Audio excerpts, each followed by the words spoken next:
আসসালামু আলাইকুম, welcome back to my another video. তো আজকে আপনাদের সাথে আরেকটি নতুন ভিডিও নিয়ে চলে আসলাম। আজকের ভিডিওটি প্রথমেই শুরু করলাম আমি আমার ছেলের স্কুল দিয়ে। তো ওকে যখন টিফিন খাওয়াতে গিয়েছিলাম সেখানকার কিছু মুহূর্ত আপনাদের জন্য তুলে এনেছি। ওকে অলরেডি টিফিন খাওয়ানো শেষ, ও খেয়ে টেয়ে দাঁড়িয়ে আছে।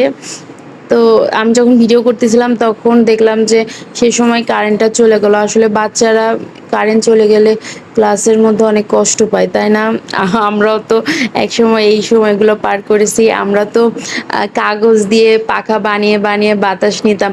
তো এখনো কিন্তু মানুষরা তাই করে। এখনো তো বাবুদের স্কুলে দেখি সবাই এভাবে পাখা বানিয়ে বানিয়ে এভাবে হচ্ছে বাতাস করে। তো জিনিসগুলো মজাই লাগে না?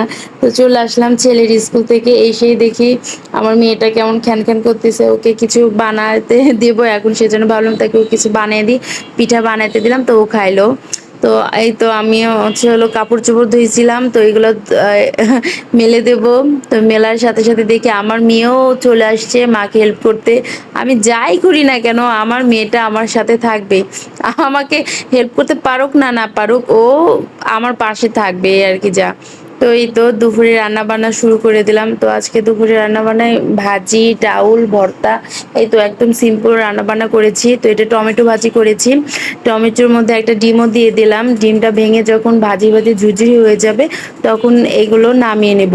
এগুলো কিন্তু অনেক মজাও লাগে। অনেকে খাইতে খুবই পছন্দ করে, আবার অনেকে পছন্দ করে না। যারা একটু টক পছন্দ করবেন তারা কিন্তু টমেটো ভাজি অনেক পছন্দ করবেন। আর ডিম দেওয়ার কারণে এই টমেটো ভাজির কিন্তু স্বাদটা আরো অনেক গুণে বেড়ে যায়।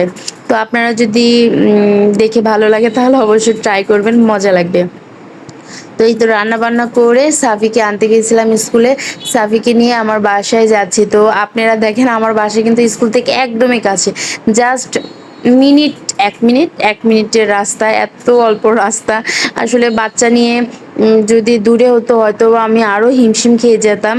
কিন্তু এখন বাচ্চার স্কুলটা কাছে, এজন্য কিন্তু আমি অনেকটা আরাম পেয়েছি। তো এই তো যাচ্ছি, ও আমার সাথে গল্প করতে করতে যাচ্ছে। এখানে দেখলাম শাকের অনেক হচ্ছিল ভ্যানের উপর রেখে দিয়েছে। তো এই তো আমাদের বাসায় চলে আসলাম। এখন আমাদের বাসায় ঢুকে পড়বো। আমাদের বাসায় কিন্তু অনেক মানে সবসময় তালা দেওয়া থাকে, কিন্তু এখন দেখলাম তালা খোলা, সেজন্য তাড়াতাড়ি করে ঢুকে পড়লাম। তো এই তো আমার ছেলে কিন্তু আগে আগে যে আপনার করতেছে, দরজা খুললো। তো আমরা চলে আসলাম, এখন বাসার ভিতর চলে যাব, কিন্তু এত তাড়াতাড়ি করছে যে ও চাবি নিতে ভুলে গেছে। তো আমি পরে আবার চাবি নিলাম। তো এই তো এই ভিডিওটি আজকে আপনাদের জন্য করে রেখেছিলাম। তো আজকে আপনাদের সামনে চলে আসলাম। আসলে আসলাম তো একদম লাস্টে আসলাম, তাই না? তো সবাই ভালো থাকবেন, সুস্থ থাকবেন, আমাদের চ্যানেলের সাথে থাকবেন। ইনশাল্লাহ আমি আবার কন্টিনিউ করব আপনাদের সাথে ভিডিও। তো আজ এ পর্যন্তই। আল্লাহ হাফেজ।